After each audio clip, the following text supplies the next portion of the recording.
Bonjour et bienvenue à cette vidéo.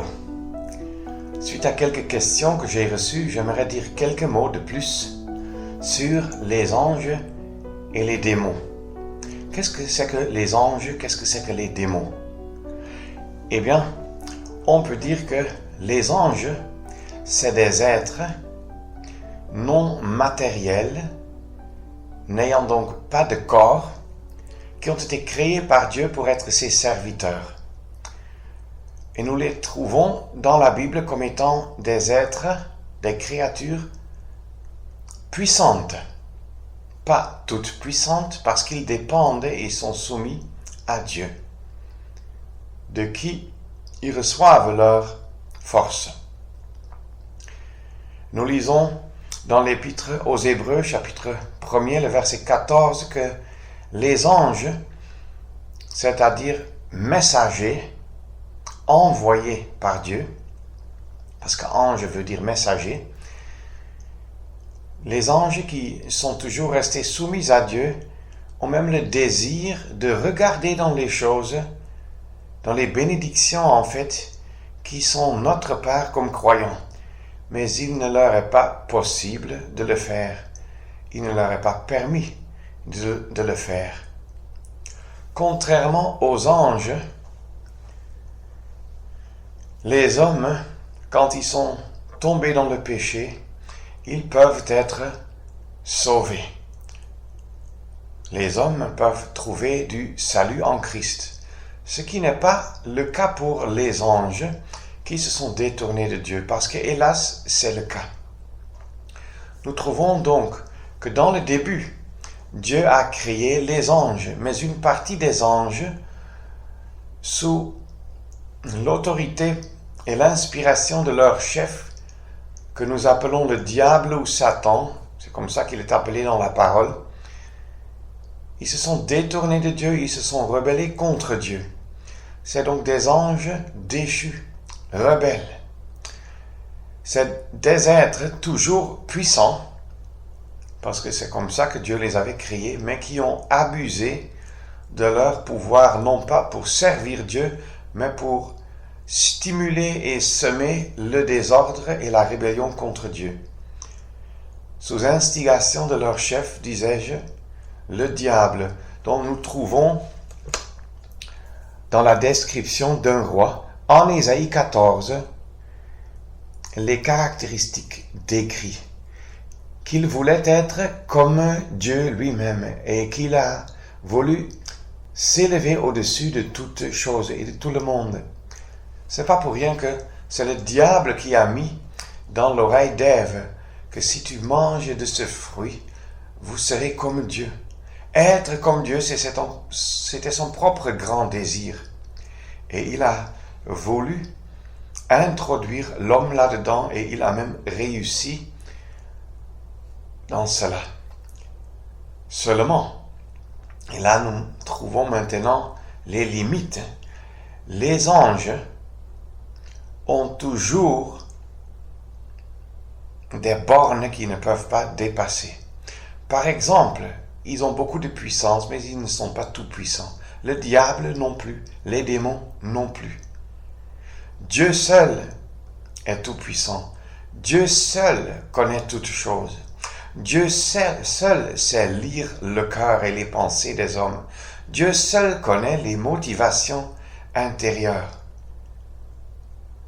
Dieu seul connaît toutes choses d'avance. Dieu seul est souverain. Et tout cela, c'est des caractéristiques qui manquent au diable. Il n'est pas tout puissant, il ne connaît pas tout. Néanmoins, il est plus puissant que nous comme hommes.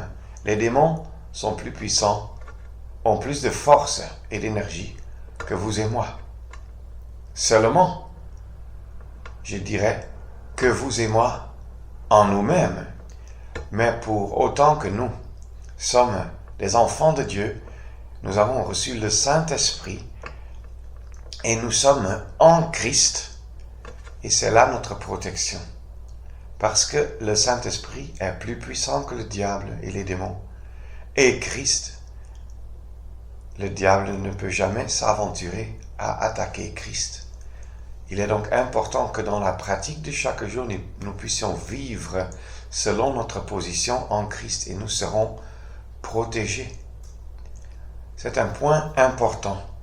J'ai souvent dit à des croyants, dans certaines régions en Afrique surtout, qu'il semble que le diable réussit toujours à gagner sa cause, pour cette simple raison que malgré le fait que selon les déclarations claires dans la parole de Dieu, en Hébreux 2, verset 14, où il est dit que le Seigneur Jésus, en entrant dans la mort, a vaincu celui qui avait le pouvoir de la mort, c'est le diable.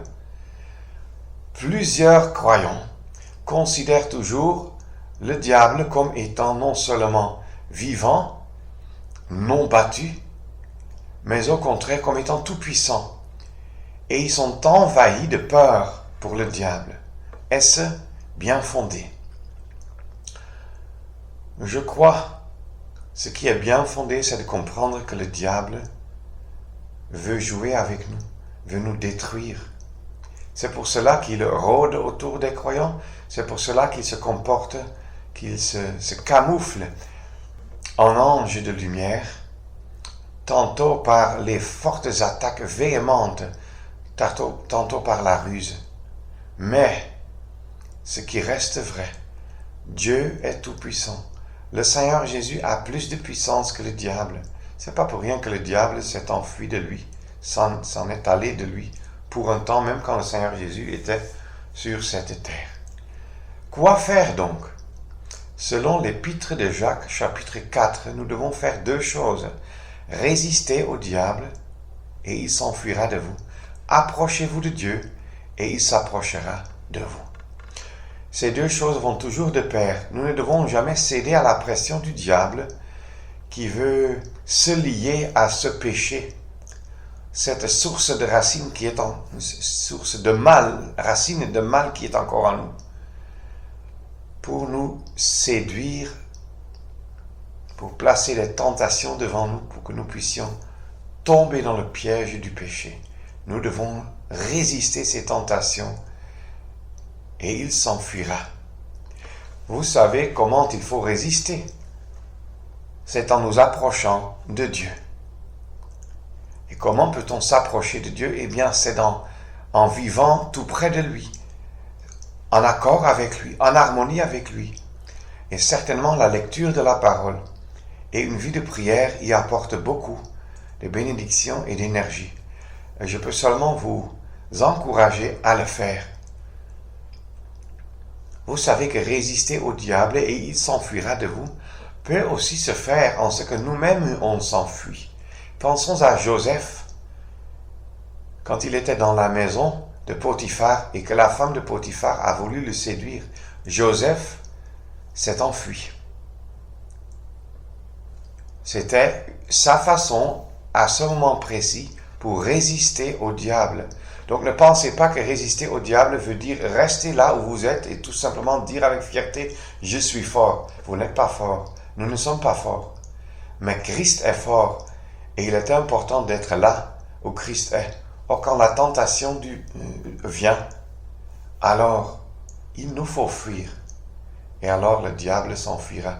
Et je répète, pas à cause de nous ou à cause de nos forces et nos puissances, mais exclusivement à cause du Saint-Esprit qui est en nous et du nom de Jésus-Christ que nous invoquons. Et j'aimerais que chacun de nous pourra comprendre cela. Si nous nous posons la question, mais quelle est la fin donc du diable et de ses démons? Eh bien, Matthieu 25 nous le dit. Où le Seigneur Jésus parlera à l'avenir à ceux qui seront à sa gauche. Verset 41. Matthieu 25, 41. Allez-vous-en loin de moi, maudits dans le feu éternel.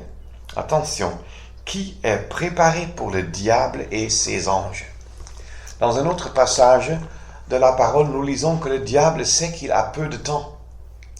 Son temps finit bientôt. Il sait que s'il veut encore davantage détruire, parce que ça semble être sa grande vocation et son désir, il doit le faire maintenant. Et c'est pourquoi il attaque si farouchement tant de croyants qui, par exemple, sont persécutés.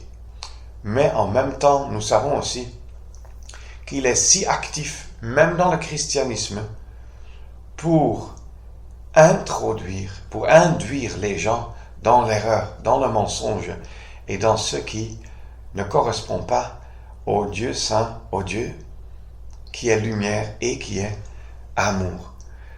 Ne perdons jamais de vue. Tout d'abord, les anges ont été créés par Dieu. Dieu est leur créateur. Dieu est donc au-dessus d'eux. Une partie des anges est restée fidèle et est encore serviteur de Dieu jusqu'à nos jours. Et ils sont envoyés pour la protection même des enfants de Dieu.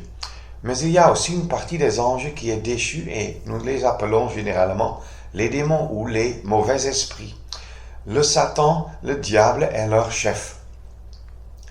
Mais rappelons-nous bien, ils ne sont pas tout-puissants dans leur puissance, ni dans leur capacité et leurs possibilités.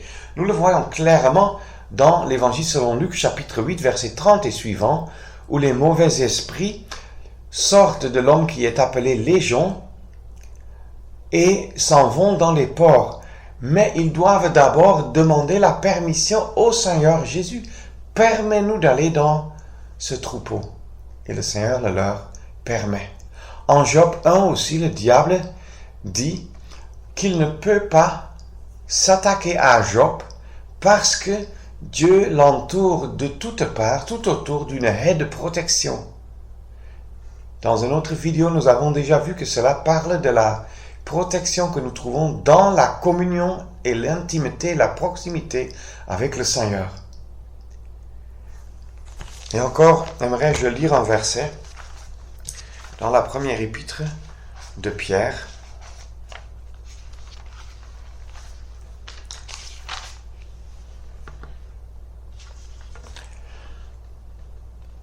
« 1 Pierre 5, verset 8. « Soyez sobres, veillez. Votre adversaire, le diable, comme un lion rugissant, rôde autour de vous, cherchant qui il pourra dévorer. Résistez-lui, étant ferme dans la foi. » Voilà. Soyez sobres, veillez, résistez, soyez fermes. C'est 4 points importants. Et tout cela, nous ne pouvons pas l'être par nous-mêmes. Soit être sobre, c'est en ne pas étant influencé par nos émotions ou par des drogues, l'alcool, ainsi de suite. Même par les voluptés de la chair. Veillez, soyez vigilants. Ensuite, résistez. Ça veut dire ne lui donner aucune entrée, aucune possibilité de s'accrocher à vous, étant ferme dans la foi. Être ferme dans la foi, ça veut dire être fermement ancré dans la toute sainte foi de la parole de Dieu. Alors ainsi le diable pourra, comme cela dit ici, il rôde autour de vous. Il peut être un lion rugissant, on l'entend, et ça fait peur. Mais la grande question est, est-ce que nous sommes protégés? Quand quelquefois, pendant des séminaires, j'ai dit à des croyants qui avaient très peur des démons, j'ai dit, mais j'ai été à une telle distance d'un lion qui avait déjà sa gueule ouverte et je voyais directement le fond même de sa gorge. Et ils étaient choqués. Comment? Et tu as survécu? Moi j'ai dit si, parce qu'il y avait un verre solide entre moi et le lion. Par exemple, dans un parc animalier. Ou bien d'autres mesures de protection qui m'empêchaient d'aller vers le lion, vice-versa. On peut être à cette distance. Mais la grande question est, où est-ce que je regarde? Est-ce que je regarde dans la gueule du lion ou est-ce que je lui tourne le dos et je regarde vers mon Seigneur? Si le diable rôde autour de toi, tu peux l'écouter, tu peux l'entendre, mais il ne faut pas lui prêter l'oreille. Il faut beaucoup plus avoir les yeux fixés sur le Seigneur Jésus, qui est avec toi dans l'enclos et tu es en sécurité parce que tu vis avec lui. Je dirais seul, si des croyants, si je prends cette image, consciemment, peut-être même inconsciemment, pour ainsi dire, quitte la communion, quitte l'enclos où il y a cette protection, comme dans le livre de Job, chapitre 1er, pour s'en aller, par exemple, chez les marabouts. Alors il s'ouvre aux forces des ténèbres.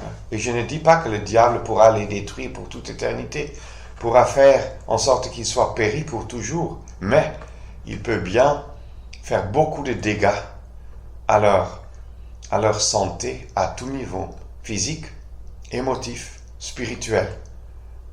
Et ça, c'est des dégâts dont on peut seulement se libérer en allant avec confession et repentance vers le Seigneur Jésus et confesser ce péché à Dieu. Et là, nous pouvons encore compter, malgré les dégâts faits par le diable, parce que nous avons été infidèles, nous pouvons encore compter sur celui qui a dit que si donc le Fils de Dieu vous a franchi, vous serez réellement libre.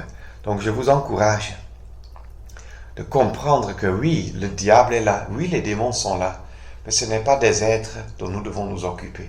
Même les anges, donc serviteurs de Dieu, restés fidèles, ne sont pas des êtres dont nous devons nous occuper. La parole n'en parle pas trop souvent. La parole parle beaucoup plus de ce que nos yeux doivent être fixés sur Dieu. Nous trouvons dans l'Épître aux Colossiens qu'il y avait des sectes juives qui avaient probablement une influence sur certains croyants, chrétiens même, et qui vénéraient les anges. Mais c'est une anomalie. Tu vois même dans le livre d'Apocalypse que quand l'apôtre Jean se met à genoux devant un ange, l'ange le reprend et dit « Je ne suis pas Dieu. Occupons-nous de Dieu. Soyons remplis de la grandeur de la personne du Seigneur Jésus. Soyons remplis du Saint-Esprit et cela sera une bénédiction pour nos cœurs. Comprenons que les démons sont là, oui, et ils ont une puissance, mais ils n'ont jamais de la puissance sur nous. Si tout d'abord nous sommes dans la communion avec le Seigneur et deuxièmement, ils peuvent seulement faire ce que Dieu les permet. Regardons le début du livre de Job. Nous voyons une scène dans le ciel, devant le trône, où le diable doit apparaître. Mais Job ne s'en rend pas compte de ce qui s'est passé dans le ciel. Et dans tout le livre de Job, lui et même ses amis ne parlent pas du diable, ne donnons pas gloire à l'ennemi vaincu. Mais comprenons que nous sommes par Christ et en lui seul plus que vainqueurs. Et que rien ne peut jamais, selon Romains 8, nous séparer de l'amour de Dieu qui est dans le Christ Jésus. Que Dieu vous donne la grâce de ne plus être de jour en jour effrayé par les démons et par le diable, mais être rempli du Saint-Esprit. Et vous serez rendu par grâce plus fort. Alors, comme Romains 8 le dit, plus que vainqueur par celui qui nous a aimés. Que le Seigneur vous bénisse là-dedans comme croyant. Et si quelqu'un est vraiment possédé, alors, comprenons d'abord que la folie, comme tu vois parfois des gens dans la rigole de la rue, parce que la folie les a pris et qui n'ont pas été bien traités par un psychiatre à temps. Comprenons que la folie, c'est pas la même chose que d'être possédé. Il y a beaucoup de gens qui sont possédés par les mauvais esprits et qui quand même deviennent fous. Ça, c'est autre chose. Nous devons comprendre qu'une telle folie, comme on l'appelle généralement, peut bien être une maladie psychiatrique. Mais il est aussi vrai que ceux qui s'ouvrent aux forces des ténèbres peuvent aussi perdre la tête. Ce n'est pas le seul signe et la seule preuve. Il y en a aussi qui ont leur bon sens et qui font tout ce qui est dans leur pouvoir pour atteindre plus d'argent, plus de moyens, pour avoir plus de pouvoir religieux, politique, pour régner sur les gens, psychologique, un pouvoir psychologique sur les gens. Ça les satisfait. Ça satisfait leurs âmes assoiffées. Et il y a beaucoup d'autres choses. Il y a d'autres qui sont possédés par le désir d'avoir le pouvoir militaire, ainsi de suite. Mais il y en a aussi dans les entreprises qui aiment régner sur les gens et qui aiment, même s'ils sont chefs de 5 personnes seulement, qui aiment mettre les 5 dans la boue pour qu'eux, ils soient vus plus grands, ainsi de suite. Vous croyez que c'est quoi? C'est aussi le résultat des mauvais esprits qui sont au travail. Et ce n'est que Jésus-Christ qui peut briser cela. Et pour quelqu'un qui est possédé, et pour quelqu'un qui semble avoir son bon sens, pour tout le monde, il y a un seul chemin de salut et de libération. Crois au Seigneur Jésus et tu seras sauvé.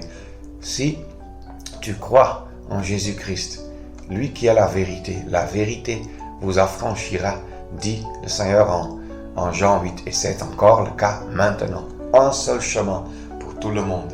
Et pour nous qui avons été sauvés, soyons heureux d'être du côté du vainqueur. Merci et j'espère que cela vous sera en bénédiction. À la prochaine.